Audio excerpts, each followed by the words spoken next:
안녕하세요. 친절한 영양소입니다. 오늘 아토피 편에 이어서 아토피에 필요한 영양제는 어떤 거 먹는 거예요? 라고 질문하시는 경우들이 되게 많았어요, 댓글에. 그런데 제 영상에 보시면은 아토피에 필요한 5가지 영양소가 나와 있는 편이 있었거든요. 그런데 그걸 잘 못 보실 수도 있고, 오늘 제가 어차피 아토피 개선 사례 쭉 이어서 하면서 중간에 한번 설명을 드리는 게 이 궁금증을 해결하실 수 있지 않을까라는 생각이 들어서 오늘 준비했습니다.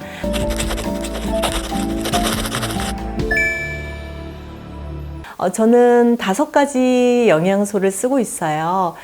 그 중에 면역에 직접 관련되는 영양소가 3가지, 그리고 피부 장벽에 관한 그 영양소가 2가지거든요. 그런데 이 중에서 제일 쉬운 거 먼저 말씀을 드리면 비타민 D가 있습니다. 비타민 D는 요즘 많이들 드시는 것 같아요. 주사도 많이 맞으시고, 예전에는 비타민 D 검사해서 이제 저한테 보여주시면 뭐 20이 넘어가지 않는 분들이 너무 많았거든요. 정상 범위가 30에서 100 정도라고 하는데, 요즘 사실은 그 연구 결과에 의하면 한 150, 180까지도 이 정상 범위에 속한다고 주장하는 학자들도 많고요. 그런 임상 결과들도 많아요. 그래서 혹시 100이 넘어간다고 너무 놀라지 않으셨으면 좋겠어요.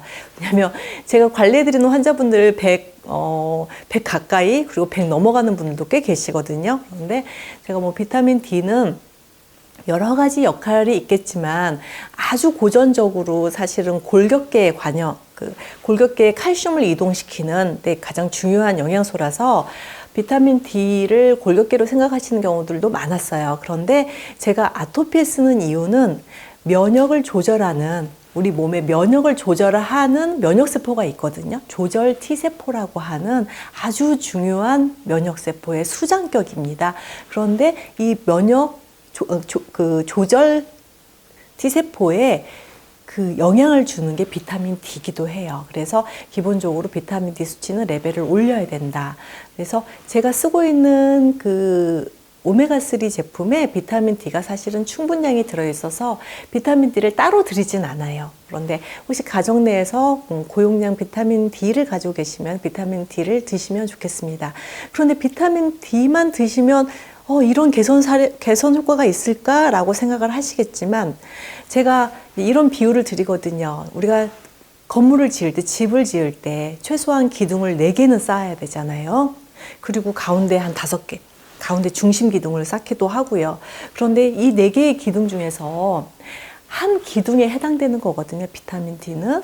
그럼 비타민 D 하나 올렸다고 해서 집이 지어지진 않습니다. 그래서 아토피는 사실 거의 면역 치료의 그 종합예술이라고 저는 생각이 들어요. 종합예술 중에 한 측면을 가지고 있는 거기 때문에 어차피 다른 신경 변화, 우울증, 그리고 골격계, 면역계 다 해당되는 거기 때문에 그리고 손쉽게 사실 수도 있고요. 가격도 저렴하고요. 그리고 고용량 비타민 D라고 해서 가격이 비싸지도 않거든요. 그래서 그건 꼭 챙겨서 드셨으면 좋겠다. 그런데 그냥 하나의 축이기 때문에 요걸 고용량으로 먹는다고 해서 아토피가 반드시 좋아진다, 이렇게 말씀을 드릴 수가 없습니다. 그리고 또 하나의 축은 또 면역계를 조절하는 거는 유산균이 있습니다. 그런데 모든 유산균들이 다 면역을 조절하는 건 아니에요. 우리 장내에 살고 있는 면역에 관련된 면역균주들이 있어요. 그러니까 미생물들이 굉장히 많은 그 미생물들이 우리 한 인간의, 한 사람의 몸속에 살고 있고, 그 중에 제가 아까 말씀드렸던 조절 T세포와 소통을 하는 면역균주가 있다고 생각하시면 편하실 거예요. 그래서 면역균주로 아주 딱 집약되어 있는, 그리고 먹었을 때 위산이나 담즙산에 죽지 않아서 장내까지 안전하게 갈 수 있는, 그리고 그 양이 많은 거, 이 여러 가지들을 다 충족될 수 있는 그런 유산균을 쓰고 있거든요. 그래서 보통 설사에 좋아요, 변비에 좋아요, 이런 유산균을 나는 많이 먹었는데 아토피에 개선이 없더라, 이렇게 말씀하시는 분도 많으신데 면역균주인지 그걸 좀 살펴보시고, 저는 어차피 제가 쓰고 있는 제제들은 희귀 난치성 환자분들에게 도움이 될 수 있는 영양소로 이미 설계가 돼서 나온 제품을 쓰다 보니까 이제 그 부분에도 한 역할을, 아주 중시적인 역할을 하고 있는 면역에 관련된 영양소. 지금 제가 기둥 2개 말씀을 드렸죠. 기둥 2개만 가지고도 사실은 집을 지을 수는 없는 것 같아요. 그래서 또 한 가지 말씀을 드리면, 이건 좀 생소한 건데요. 우리 몸의 음식 환경 이런 부분에 대한 저항을 하는 항체가 내 몸에 생긴 거, 이게 지금 아토피의 핵심이거든요. 모든 자가 면역 질환의 핵심은 내 몸의 외부 환경이든 아니면 내 몸에 있는 장기든 그걸 공격하는 잘못된 항체가 만들어지는 게 핵심이에요. 자가 면역 질환의 핵심은.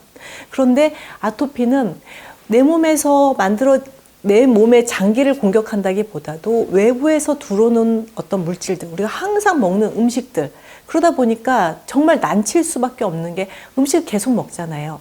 근데 그 중에 어떤 음식인지 모르겠지만 그 음식이나 환경을 공격하는 항체가 생기는 건데, 항체를 만들어내는 것도 우리 면역 활동의 일부인데요. 그 면역 활동의 일부가 너무 과잉되어 있는 거죠. 잘못되어 있는 거죠.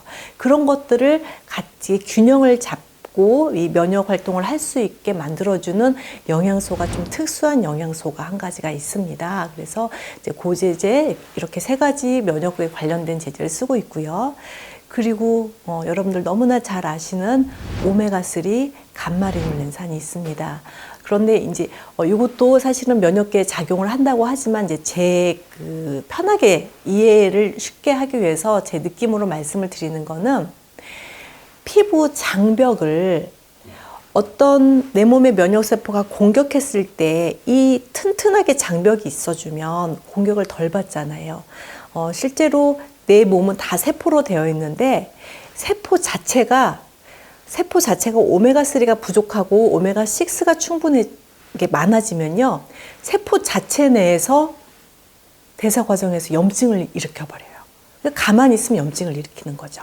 그래서 내 몸을 하나의 집이라고 판단했을 때, 그 집이 불이 잘 안 나는 집, 그러니까 누가 불로 공격을 해도 이게 불연성 물질로 만들어지면, 집을 지으면 불이 잘 안 나잖아요. 똑같이 공격을 받더라도. 그런 것처럼 내 몸의 세포 환경을 바꾸는 거죠. 세포막을 바꾸고. 그래서 공격을 받아도 염증이 잘 안 생기는 그런 세포로 만들어주는데, 가장 일선이 오메가3고요. 또 감마리놀렌산도 그런 항염작용을 하기 때문에 동시에 같이 쓰는데, 나도 지금 오메가3 많이 먹고 있거든요. 그런데 반응이 없어요. 사실상 이 공격을 방어할 정도, 내가 집에 불을 질렀는데 집에서 불이 안 날 정도로 하려면 집을 얼마나 잘 지어야 되겠어요. 그 재질 하나하나가 다 소중하고 중요하겠죠. 아주 튼튼하게 집을 지어줘야 되는 것처럼 이 세포의 환경을 바꾸는데 오메가3 양이 어마어마하게 들어간다는 거예요. 그래서 그런데 이 기둥은 다른 지금까지 말씀드렸던 그 기둥보다 더 튼튼한 기둥 중에 하나거든요. 그래서 만약에 우리 아토피 있는 가족 중에 오메가3가 있다면 조금 좋은 재질로, 오메가3 아주 많은 양이 필요하니까 순도가 좋아야 되겠죠. 순도가 좋아야 효과가 있으니까 그거를 아주 고용량으로 일단 한번 시작을 해본다면, 예전보다는 조금 나은데? 이런 느낌을 받으실 거예요. 그래서 지금 말씀드렸던 이 5가지 제제를 가지고 저는 이 영양소로 아토피 관리를 하고 있다는 거 말씀을 드릴게요. 그런데도 이것저것 다 했는데도 너무 힘든 것 같아요. 그러면 저희 약국으로 전화 주시면 제가 상담을 또 친절하게 잘 해드리도록 하겠습니다. 사실 제가 아토피가 쉬운 질환이 절대 아니고요. 정말 공을 들여서 최선의 제재로 아주 고함량으로 잘 한다고 하더라도 생활 관리가 또 잘 안 되면 잘 안 되는 경우도 있어요. 그런데 이런 방법을 전혀 모르시는 분들에게 조금 희망의 메시지를 드리고 싶어서 오늘 영상을 준비하셨습니다. 앞으로도 계속 아토피 영상 잘 시청해 주시고요. 여기서 마치도록 하겠습니다. 고맙습니다.